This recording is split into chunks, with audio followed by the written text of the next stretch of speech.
Saya mau tanya, Nabi Muhammad SAW pernah berdosa nggak? Pernah berdosa nggak? Bener nih. Tapi kenapa Nabi Muhammad SAW bertobat istighfar 100 kali setiap hari?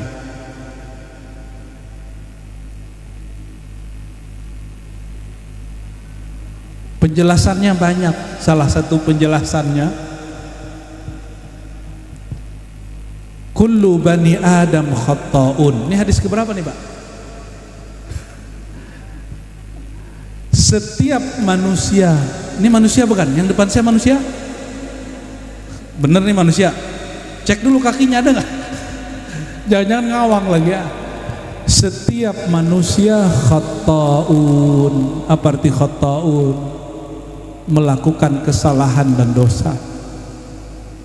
Sebaik-baik khatta'in at-tawwabun, sebaik pendosa orang yang salah, yang tawwabun, yang menyesali dosanya, yang menyadari salahnya. Ditambah maknanya, sebaik-baik manusia orang yang merasa dia berdosa. Coba perhatikan kisah Nabi Adam. Nabi Adam tinggal di sorga. Kalau yang kita tahu, semua yang di sorga boleh dimakan nggak? Maka jika ada larangan makan satu pohon, maka ini bukan larangan haram, karena semua yang di sorga boleh dimakan.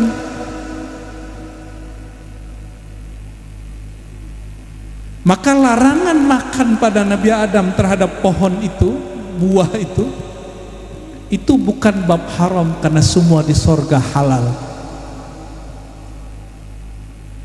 Ketika Sayyidina Adam makan, ini skenario Allah itu, maka muncullah, lahirlah kemudian kita ini di bumi. Pendek ceritakan begitu.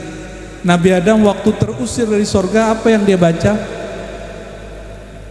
Rabbana zalamna, ya Allah kami zalim, kami pendosa. Saya mau tanya nih, kalau benar ahlu sunnah ini Kiai, kalau mereka ini ahlu sunnah apa bukan ya?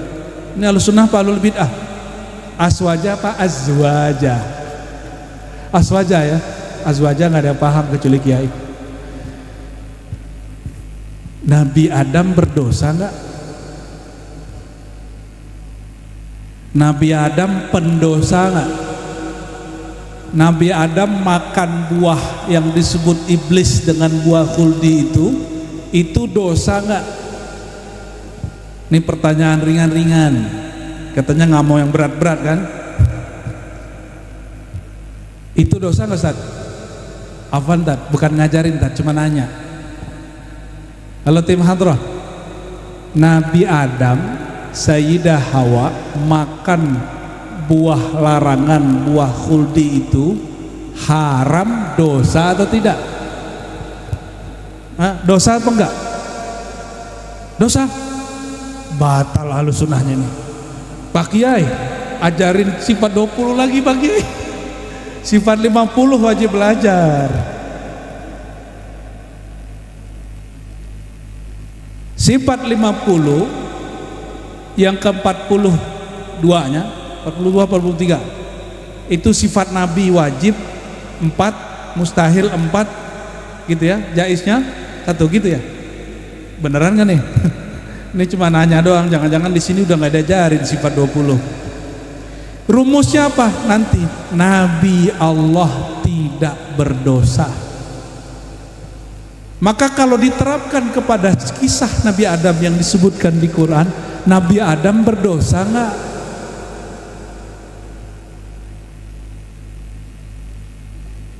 Ayo, saya nggak bisa ngelucu Pak, ketawa aja sendiri.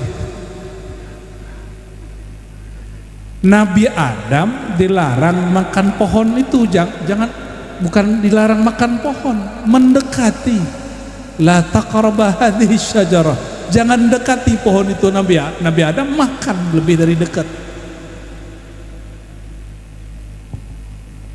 Ada yang nyesel nggak? Kesel nggak sama Nabi Adam? Coba Nabi Adam nggak makan pohon itu, pasti kita di surga. Ada yang gitu nggak ngomong? Ada yang gitu ngomongnya? Ini wajah-wajah kalian sukanya nyesel ini ya. Itu wajah Bani Israel. Bani Israel nabinya namanya Nabi Musa. Apa kata Nabi Musa? Kalau saya ketemu ruh Nabi Adam, saya bakal tanya. Hadis Sahih Bukhari. Saya bakal tanya, kenapa ente makan buah ini? Gara-gara ente kita terusir dari Mesir, ya, pindah ke Yerusalem. Susah bener tuh Bani Israel. Makanya sekarang dia berebutan sama saudara kita di Palestina.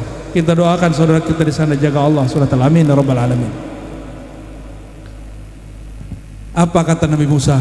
Jumpalah ruhaniyah Nabi Musa dengan ruhaniyah Nabi Adam. Kata Nabi Musa nih, kayak Adam. Kalau orang sini nyebutnya kayak ya. Kayak Adam. Kalau orang Jawa nyebutnya Mbah Adam. Mbah Adam, karena kamu nih kami terusir dari surga. Apa jawaban Sayyidina Adam? Oh, ini nabi paling pintar Bani Israel, menyalahkan aku terhadap takdir yang Allah kehendaki pada aku. Langsung Nabi Musa kalah. Masa nabi nggak paham takdir? Kata Nabi Adam, jangankan dosa, jahil pun gak boleh sama Nabi. Maka saya tanya balik, ini pertanyaan terakhir nih, Nabi Adam dosa gak? Yang kenceng, Nabi Adam dosa gak? Tapi Nabi Adam merasa berdosa. Kalau benar yang di depan saya ini Bani Adam, keturunan Nabi Adam, bukan keturunan monyet, bukan keturunan genderuwo, bukan keturunan jin, sorry ya gendro ya, pasti ada rasa suka menyadari kesalahan walaupun tidak salah. Tidak menyalahkan rokok kalau sakit, salahkan diri. Ya, maka saya kaget ada seseorang ulama ditanya orang, Syekh, kenapa ente gak pernah mimpi ketemu Rasul? Jawaban dia, saya merokok. Dia nggak jumpa Rasul, yang dia salahkan rokok. Suka nyalahin orang itu. Kalau Bani Adam sejati, dia kalau salah, bahkan nggak salah pun dia mengaku salah. Tapi iblis ngaku salah nggak? Nanti di padang mahsyar, orang yang disesatkan, digoda oleh iblis itu demo kepada iblis. Ya Allah, kami mau demo ke iblis. Maka dibawalah iblis di sidang. Apa kata iblis? Inni akhafullah rabbal alamin. Jangan salahkan aku. Aku juga takut kepada Allah, Tuhan pencipta alam semesta. Tuh iblisnya takut sama Allah. Iblis kan doa, nazar. Ini nazar iblis. Ini iblis punya nazar. Maka yang suka-suka nazar nih jangan-jangan keturunan dia ini. Apa kata iblis? Rabbi, ya Allah. Ini panggil ya Allah. Soleh gak iblis tuh? Soleh iblis itu. 18.000 tirakatan di alam langit. 18 ada di sini yang zikirnya sudah 18.000 tahun. 18.000 tahun, bukan 14.000 kali.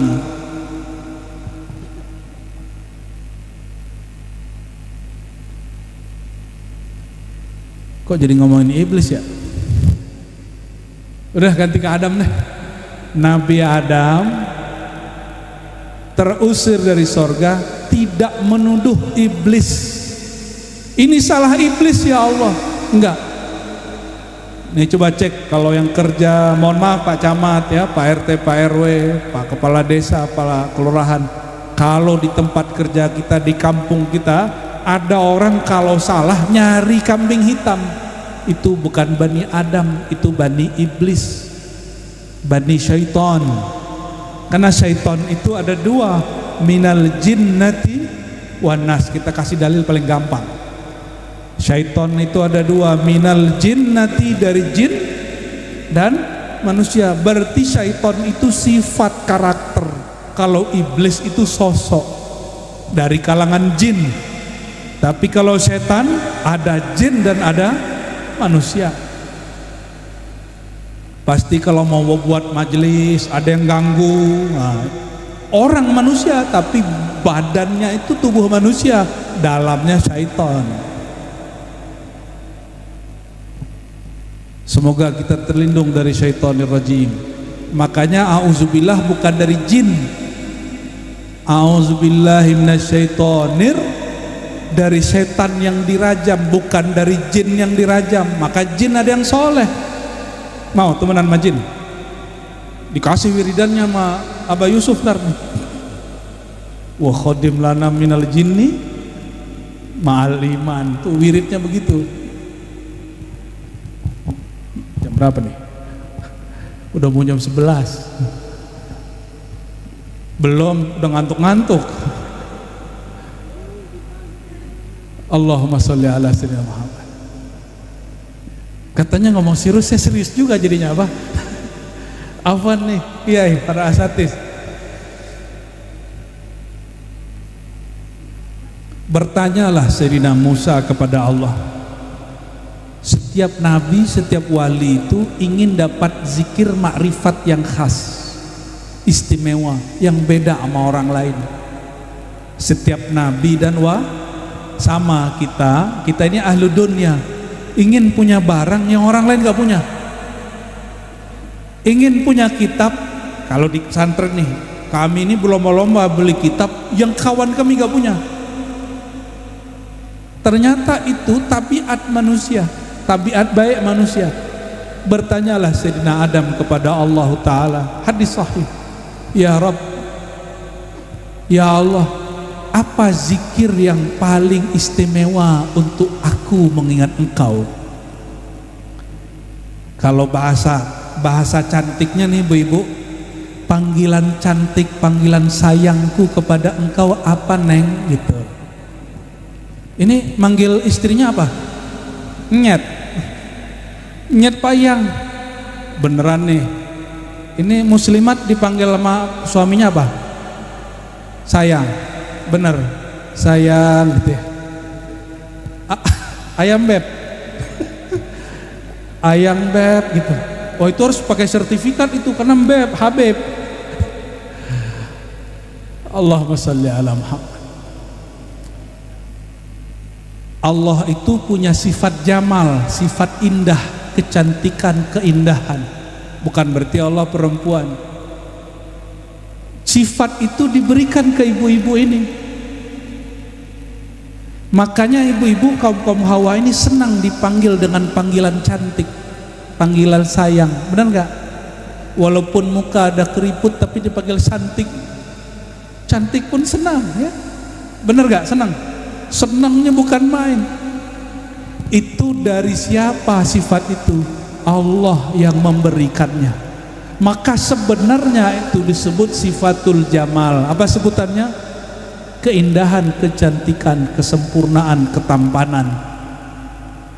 Maka zat yang memberikan sifat itu kepada kaum Hawa sebenarnya ingin kasih tahu kepada kita, wahai manusia, sebagaimana pasanganmu yang cantik senang dipanggil cantik, maka aku senang dipanggil dengan panggilan sayang, panggilan cantik, panggilan mesra, panggilan spesial.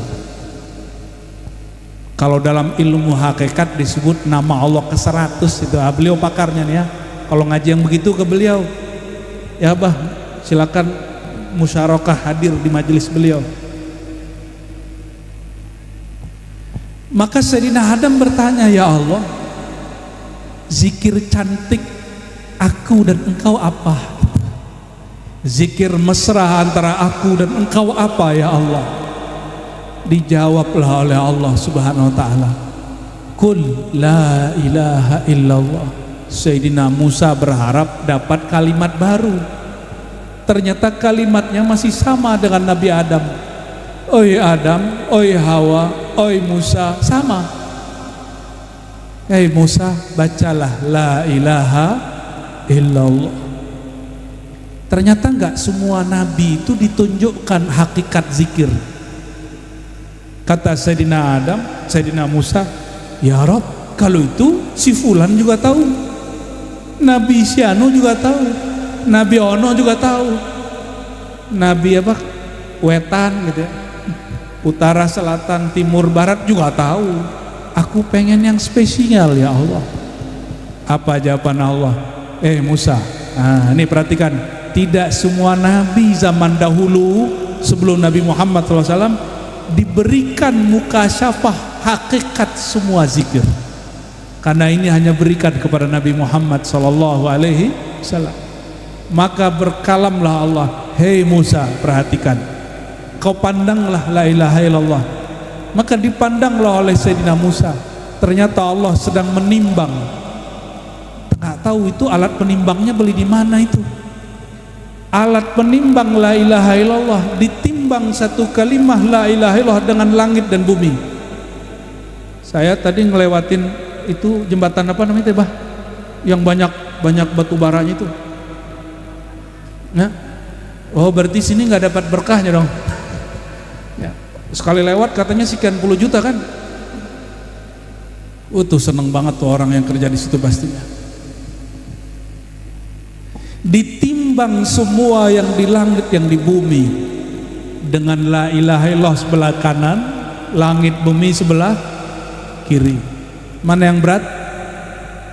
Lebih berat la ilaha illallah. Maka ahlu la ilaha illallah afdal minas samawati wal ard. Ahli la ilaha illallah lebih mulia dari langit dan bumi. Itu dalilnya. Itu dalilnya, ini bukan kalam khurafat, bukan. Ahli la ilaha illallah, kolbu dia lebih berat daripada langit dan bumi. Maka ada sebuah hadis qudsi. Hadis ini didoifkan oleh ahli hadis, tapi dicek oleh Imam Mula Al-Qari. Hadis ini bagus, kata beliau. Apa hadisnya? Ketika Allah mau menitipkan rahasianya ke langit ke bumi, tidak ada yang sanggup. Tapi ketika Allah titipkan ke Sayyidina Adam, ke semua manusia, ternyata kolbu manusia sanggup. Maka Allah berkalam, ma wasi'ani ardi wala sama'i, inna ma wasi'ani kolbu abdi al-mu'min.